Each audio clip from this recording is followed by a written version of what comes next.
Hi everybody, this is Dmitry, and this is my Z line of Nikon cameras introduced the morning after video. And this is my thoughts after I saw the live introduction of the cameras, read everything I could read. Obviously I didn't have a chance to try the cameras myself, so this is just based on what I've seen and I read, my thoughts the morning after. So first, on the positive side, it's great. Nikon introduced those cameras. Good for Nikon, good for the industry. They introduced two cameras, Z6 and Z7. The image quality, I'm sure, is going to be a fantastic. Known quantity, known quality. With respect to the cameras, they appear to be weatherproof. Or should I say weather resistant, to the same effect as Nikon DSLRs like D850 are. They also have much better grip than the competition, it looks like. And I'm sure as these series of cameras is being developed, the cameras are only going to get better and better and better. And the lenses appear to be of a good quality as well. And there's going to be some unique lenses like the manual focus 58095 being introduced. So this is all excellent, but it's interesting to think why the cameras were released with the capacities and with the specifications that they were. Nikon is different from Sony, which appears to be its main competitor when it comes to full-frame mirrorless cameras these days, is that the Sony doesn't have to compete with itself. Sony's A-mount line is in coma, so they don't have to worry about it, and they don't worry about it that much. So they can throw everything in their FE mount full-frame cameras, and they don't have to hold anything behind. That's it. That's their show. With Nikon, the balance is more delicate. You've got full range of DSLR cameras that Nikon wants to sell you.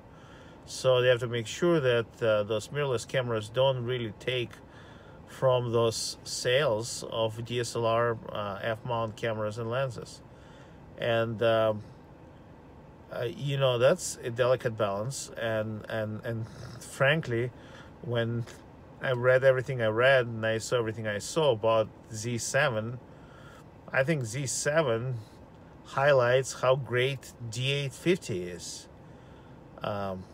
Just comparing and contrasting those two bodies, even though one is mirrorless, one is DSLR, the D850 has a battery which is rated at 5 times the capacity of that of Z7. It has 2 cards as opposed to 1 card for the Z7 line. It has the known and familiar to every Nikon user button with a knob in front of the camera to change your autofocus modes, which for some reason is missing on Z7. Every other Nikon camera has it. D850 has 7 frames per second continuous autofocus, real 7 frames, as opposed to 5.5 frames for Z7 with full autofocus and exposure in live view. D850 has a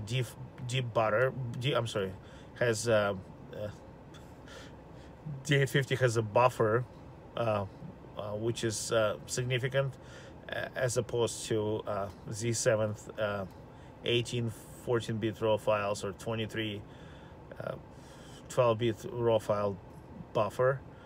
D850 costs less than Z7.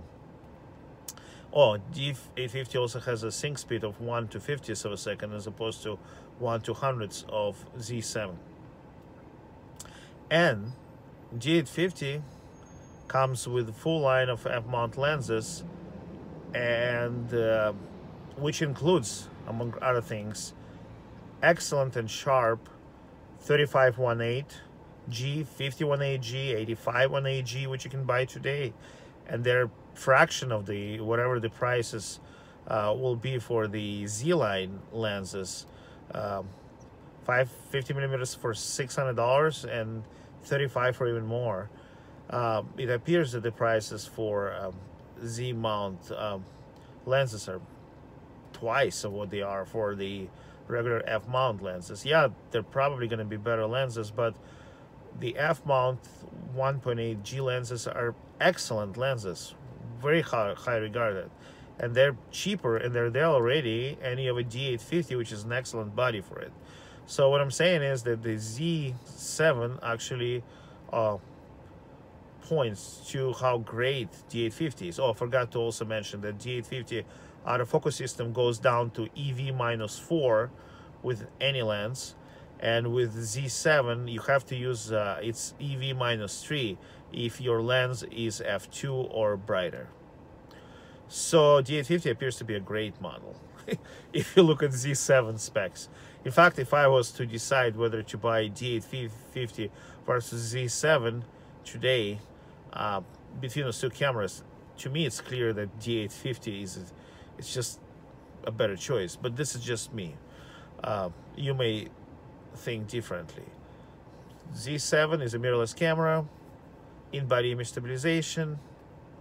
Now, so let's talk about other mirrorless cameras on the market and what it competes with.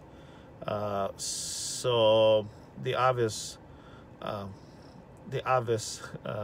usual suspect would be the Sony. The current model is Sony A7 III, although I'm not sure whether the Nikon was using that camera as a yardstick when they were developing Z7. If anything, it appears that Z7 matches up better with A7 II, a 3-year-old camera that also had kind of smaller buffer, had less frames per second in continuous autofocus, had the battery which was kind of not a very high capacity, but did have in-body image stabilization, and had a great sensor. So could it be that Nikon started to develop its Z line at the time that A7R2 was the camera that they were going against? But comparing it to A7R3, which has a battery rated for over 600 shots, 2 card slots, 10 frames per second, real continuous autofocus with deep buffer, IAF, it's kind of appears that on at least specification side, the Sony A7R3 is pretty compelling choice. It's also a few $100s cheaper right now, but that's because of the sale. The decision to leave one card slot in Z line is mind-boggling to me. I read this morning the quote from the Nikon UK manager stating that the reason that there's only one slot there is because the camera is too small and they could only fit one slot. This is where I guess this is where the owners of Sony A7 R3, A3, A7 III or A9, Fuji, X-T2, Olympus, EM1 Mark II, which are all similarly or smaller size cameras, have 2 slots. That's gonna cause them to laugh. That's cool. The Z line cameras are slightly larger. There's plenty of space in there to put 2 slots, but they decided not to. Perhaps next models that are gonna come out in a couple of years are gonna have those slots in there. The flash exing is 1/200th of a second versus Sony 1/250th. I don't know why they couldn't do 1/250th. Also, I'm not sure what Nikon thought when they did that weird thing with the frames per second when they did 9, but it's really 5.5 if you want live view and exposure. So if you want to see what you're shooting, it's 5.5. Not sure why they couldn't come up with something better than that. But as a first effort, I think it's commendable. I think the lenses are going to be good. But I do think that Nikon was very careful here not to compete with its DSLRs, specifically D850, and they are successful. I don't think people are going to stop buying D850s because the 7 came out. If anything, a smart buyer might choose D850 over the 7. But in any case, I'm happy that Nikon is out with this line of mirrorless cameras. Let's see what Canon comes up with, hopefully this year. Leave your comments behind and subscribe to my channel. Thank you.